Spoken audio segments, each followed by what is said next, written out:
কি সুন্নতের দাবি করে তারা? গরম সুন্নি, ঠান্ডা সুন্নি, মিঠা সুন্নি, কত রকমের সুন্নতের দাবিদার। পুলিশ দেখলে সেদিন শুনলাম যে তাহেরি ভাই দৌড় দিয়েছে। কি আশ্চর্য! কি সুন্নিয়াতের গরম, আর পুলিশ দেখলে বলে দৌড়িয়েছে, পালিয়ে বেঁচেছে। আপনি এত সুন্নতের গরম ভেতরে কোথায় গেল? আমার তো মনে হচ্ছে আহলে সুন্নাত যারা নাম নিয়েছে সুন্নি, আমি যা চিন্তা ভাবনা করে দেখলাম এগুলো সব আগলা মহাব্বত। এদের ইমানই নেই। কারণ ইমান আনতে হলে তো তাগুত ছেড়ে দেওয়া লাগে। এরা তাগুত ছেড়ে না দিয়ে ইমানের দাবি করে, কারণ ওদের সম্পর্ক হচ্ছে ওবায়দুল মুক্তাদিরের সাথে। কথা বলে না কেন? বাংলাদেশে যেই কয়েকজন আলেম বিদ্বেষী ছিল তার ভেতরে ওই লোকটা এই ব্রাহ্মণবাড়িয়া, তার সাথে দহরম মহরম, তার সাথে তো সম্পর্ক থাকলে ইমান আনায় হয় না। আর আপনি সুন্নির দাবি করেন কি করে? এই ধোঁকা দিয়ে বোকা বানিয়ে উল্টা পাল্টা কথা বলে মানুষকে আর কতদিন বোকা বানিয়ে রাখবেন? এই বাংলাদেশের মানুষের আগে এই 5 তারিখের আগে চশমা চোখে ছিল, এখন আর চশমা নেই। চশমা খুলে গেছে, জাতি এখন দেখতে পাচ্ছে পুরাটাই ভণ্ড। কিসের আহলে সুন্নি? এগুলো আহলে বেদাত। ইসলামের ভেতরে নতুন নতুন নিয়ম নীতি জারি করে ইসলাম মনে করে মানুষকে পালন করায়, আর এগুলো চট্টগ্রাম বিভাগে বেশি। এক কথা বলছেন এখন? কোথায় পেয়েছেন নবীর নামে মিলাদ পড়া লাগবে? নবীর নামে আপনি দরুদ পড়েন। জন্ম মিলাদ মানে জন্মের দিনে কি করে মানুষ, তার জন্ম নিয়ে আপনি আলোচনা করেন, অসুবিধা নেই। এটা করে আপনি কি 63 দিন একাধারে অনুষ্ঠান করা লাগবে? মিলাদ মানে জন্ম, জন্ম নিতে 63 দিন লাগে। এক কথা বলছেন না কেন? অন্তত 1-1.5 ঘন্টার ব্যাপার, জন্ম নিতে না 1 ঘন্টা সময় লাগলো, আপনি এতদিন সময় কি করবেন? 63 বছর যদি কিছু করতে চান, তার পুরো জীবনটা নিয়ে আপনি আলোচনা করেন, তার জীবনটা বাস্তবায়নের চেষ্টা করেন। বিশেষ করে নবুয়তের জিন্দেগি যে 23 বছর, এই 23 বছরের একটা বছর আপনার ভেতরে পাওয়া যায় না।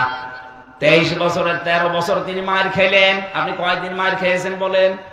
23 বছরের 10 বছর তিনি প্রেসিডেন্ট ছিলেন, আপনি কয় বছর রাজ্য চালিয়েছেন? কিসের আন্দাজে দাবি করে মানুষকে ধোঁকা দেন? এই ধোঁকাবাজি বন্ধ করা লাগবে।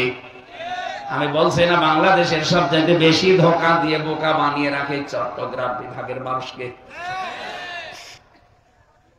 সারা দেশের সবচেয়ে বেশি আলেম ওলামা বাস করে এই নোয়াখালী আর কুমিল্লা, আর এখানে এই বেদাতপন্থী মানুষগুলো আসে কোন কায়দায়? পিটিয়ে লম্বা বানিয়ে ফেলবে, কাজের কাজ নেই, খালি ভণ্ডামি করা।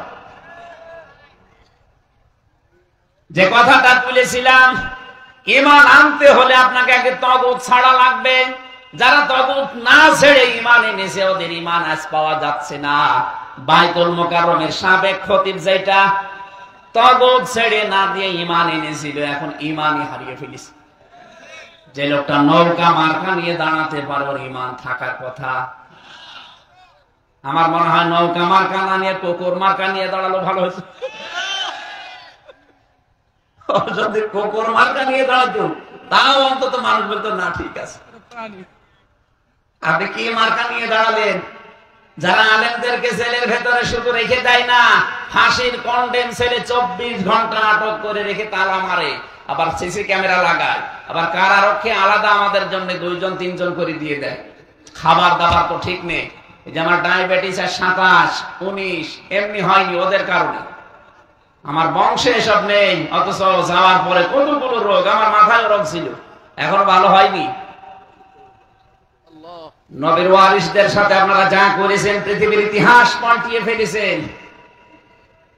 এই জন্য আমরা বলতে চাই, যারা ঈমান আনতে চান তাগুত ছেড়ে দিন, নয়তো আপনার ঈমান থাকবে না। ঝড় আসলে আপনি আবার বেঈমান হয়ে যাবেন। আমি কি আয়াতটা বানালাম? আপনি বাংলাদেশ দিয়ে আমি উদাহরণ দিলাম। এত বড় বড় হুজুর, এত বড় বড় ইমাম, এত বড় বড় পীর, এত বড় বড় খতিব ঈমান হারিয়ে ফেলছে, শুধু তাগুত ছেড়ে দেয়নি, ঈমানের দাবি করতো এই কারণে। আর যে মানুষগুলোকে আমরা দেখতে পাই না, আকীদার প্রশ্ন তুলে আন্দাজে এক ভ্রান্ত ধারণার কথা তাদের উপর চাপিয়ে দেয় যে তাদের আকীদা ঠিক নেই। আপনার আকীদা ঠিক আছে? যে মানুষগুলো ফাঁসির দড়ি গলার কাছে নিয়েও অন্তত আল্লাহর বিধান ভুলে যায় না, তাদের আকীদা ঠিক নেই। আকীদা আপনাকে ঠিক আছে? ফাঁসির দড়ি বোঝেন? ফাঁসির দড়ি আপনার গলার কাছে আসা লাগবে না, শুধু যদি নাম শোনেন যে আপনার ফাঁসি হবে, 4 দিন আগে আপনার খাওয়া বন্ধ হয়ে যাবে। আর আমি এটা নিজে দেখেছি। ফাঁসি হবে আজকে রাত 10টায়, সন্ধ্যা 7টায় এসে কারারক্ষী বলছে আপনার ফাঁসি হবে, আপনি প্রস্তুতি নিন।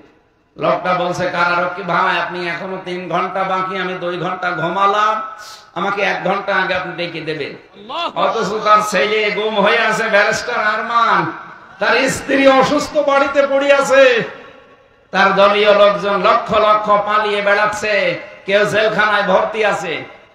আর সেই লোকটার মাত্র 3 ঘন্টা পরে ফাঁসি। সে বলছে আমি 2 ঘন্টা ঘুমালাম, আমার ডেকে দেবে। কারারক্ষী কুতুবউদ্দিন ভাই আমাকে বলছিল যে আমির হামজা ভাই আমি দেখলাম ঠিক লোকটা 2 ঘন্টা ঘুমিয়ে গেল। এত বড় বড় বিপদ যার মাথার উপরে, তার ঘুম আসে কি করে? আপনি বসেননি, আমি বুঝেছি। ইন্নাল্লাযীনা ক্বালু রাব্বুনাল্লাহ সুম্মা ইসতাকামু, যারা এই কথা বলতে পারে আমাদের রব আল্লাহ, আর এরপরে টিকে থাকতে পারে, তাতানাজ্জালু আলাইহিমুল মালায়েকা, তাদের বিপদে আপদে আল্লাহ ফেরেশতা নাযিল করে সাহায্য করে। আল্লাহ তাখাফু ওয়ালা তাহজানু, ফেরেশতারা এসে বলে ভয় নেই, চিন্তা নেই, আপনার ছেলে গুম হয়ে আছে তাতে কি, আপনার বউ অসুস্থ তাতে কি, আপনার দলীয় লোকজন পালিয়ে বেড়াচ্ছে তাতে কি, সবগুলোর দায়িত্ব আল্লাহ নিয়ে নিয়েছে।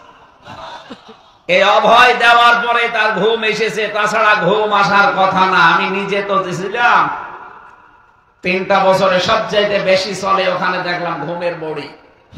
আপনাদের মাইকটা ঠিক হয়নি, আমার গলা বসে যাচ্ছে। এজন্য কোন জায়গায় যাওয়ার আগে এখন থেকে মাইক ঠিক করে জানবো যে জেলা শহরের মাইক নেয় কিনা। আমি এরকম মাহফিলে আসবো না, একটা করে না, এনারা পাওয়ার নেই, এরা কি করবে?